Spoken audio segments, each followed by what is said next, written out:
Hello friends, स्वागत है आपका आपके अपने लीगल चैनल में। दोस्तों, आज का वीडियो बहुत इंपॉर्टेंट और सेंसिटिव रहने वाला है। बहुत ध्यान से आप इस वीडियो को देखिएगा।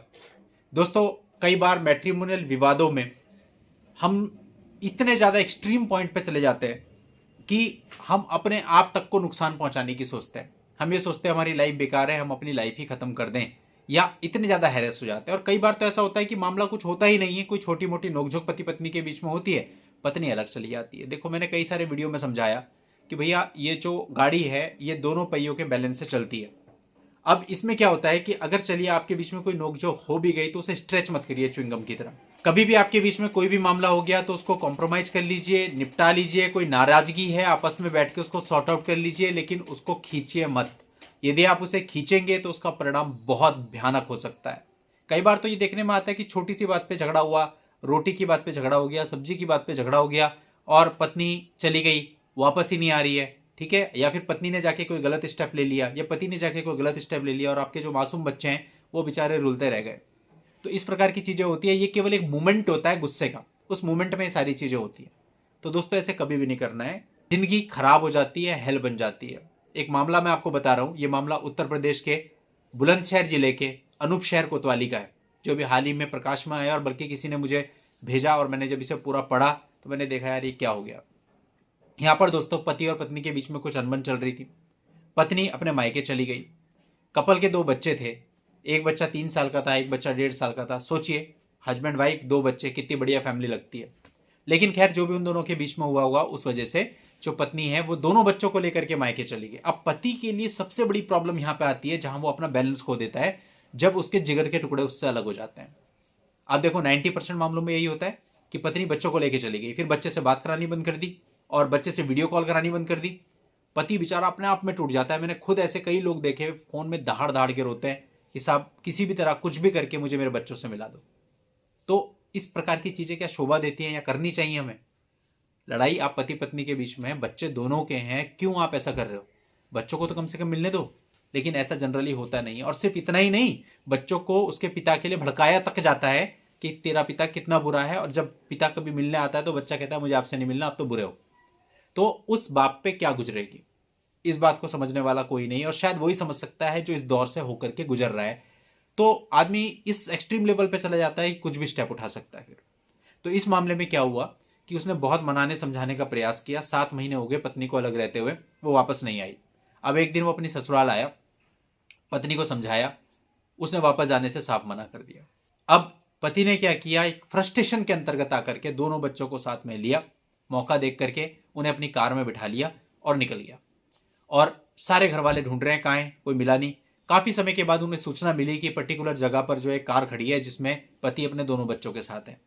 जब वो लोग वहां पे पहुंचे तो पाया क्या गया कि जो पति है उसने कोई जहरीला पदार्थ खा रखा है। जो छोटा बच्चा है 1.5 साल का, उसने भी कोई जहरीला पदार्थ खा रखा है। केवल जो बड़ा बच्चा है 3 साल का वो ठीक है, बाकी वो दोनों बेसुध पड़े हैं। इसके बाद उन्हें हॉस्पिटल ले जाया गया। अस्पताल जब एम्बुलेंस से ले जाया गया तो जो छोटा बच्चा था उसको मृत घोषित कर दिया गया। जो पति था उसको हायर सेंटर रेफर किया गया। हायर सेंटर में पति को भी मृत घोषित कर दिया गया और पूरा परिवार इस प्रकार से खत्म हो गया। और दोस्तों, इस घटना से पहले पति ने फेसबुक पर लाइव भी किया। उसमें उसकी फ्रस्ट्रेशन आप लोग क्लियरली देख सकते हो। मैंने थंबनेल पर छोटी सी फोटो भी लगाई है उसकी। तो कहने का मतलब है कि आदमी किस हद तक पागल हो जाता है जब उसके साथ ये सारी चीजें होती है। हालांकि यहां मैं आपको कहना चाहूंगा, चाहे सिचुएशन कैसी भी हो, आपको ये सब चीजें बिल्कुल भी नहीं करनी, 1% भी नहीं करनी। आपको आपके साथ गलत करने वालों को सबक सिखाना है, ना कि अपनी जिंदगी खराब करनी है, अपने बच्चों की जिंदगी खराब करनी है। और जिन्होंने भी ऐसा किया है या जो कोई गलत करता है, आप उनसे फाइट करो गलत के खिलाफ। इतनी जल्दी हारोगे तो कैसे चलेगा? अब क्या गया, किसका गया भाई? जान आपकी चली गई। आपके माता पिता जो हैं वो आपके लिए परेशान होंगे, रोएंगे। दूसरे आदमी को क्या फर्क पड़ रहा? और एक छोटा मासूम बच्चा 1.5 साल का, उसकी जान चली गई। उस बेचारे की क्या गलती थी इस पूरे विवाद के अंदर? और जो बड़ा बच्चा है 3 साल का, उसके सर से पिता का साया चला गया, भाई का प्यार चला गया। क्या मिल गया लड़ झगड़ के? कुछ मिला? इससे बेहतर था ना कि जो भी आप लोगों के बीच में विवाद थे उसको सॉर्ट आउट करते। नहीं होते सॉर्ट आउट तो बच्चा दोनों को मिलता रहता, दोनों का प्यार बच्चों को मिलता रहता, सब चीजें चलती रहती। बस आपको लड़ना भी था, आप कोर्ट कचहरी में लड़ते रहते, आपकी मर्जी।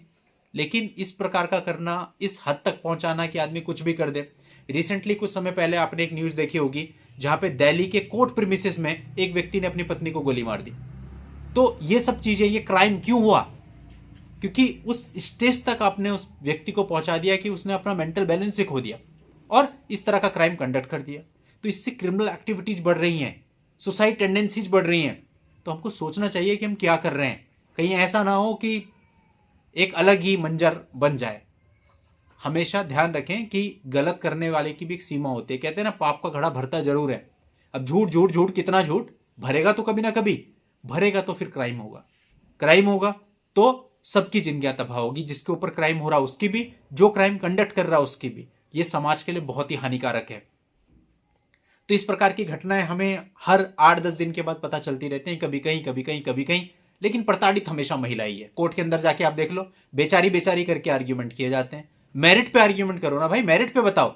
बेचारी के पास खाने को नहीं है, बेचारी के पास पीने को नहीं है, ये सब मत बोलो। जो पिटिशन है, जो फैक्ट्स है, उस पर बात करो। उस पर कोई आर्ग्यूमेंट करके रेडी नहीं होता। 90% आर्ग्यूमेंट बेचारी बेचारी करके होते हैं। तो स्थिति बहुत बुरी है। खैर, इस मामले को मैंने आपको इसलिए बताया कि अगर अनफॉर्चुनेटली आप में से किसी के साथ भी ऐसा है, सर पे कपड़ा बांध लो कि जिसने गलत किया उसके साथ फाइट करना है, और बहुत ऊपर तक फाइट करना है, चाहे सब कुछ खत्म हो जाए तब भी फाइट करना है।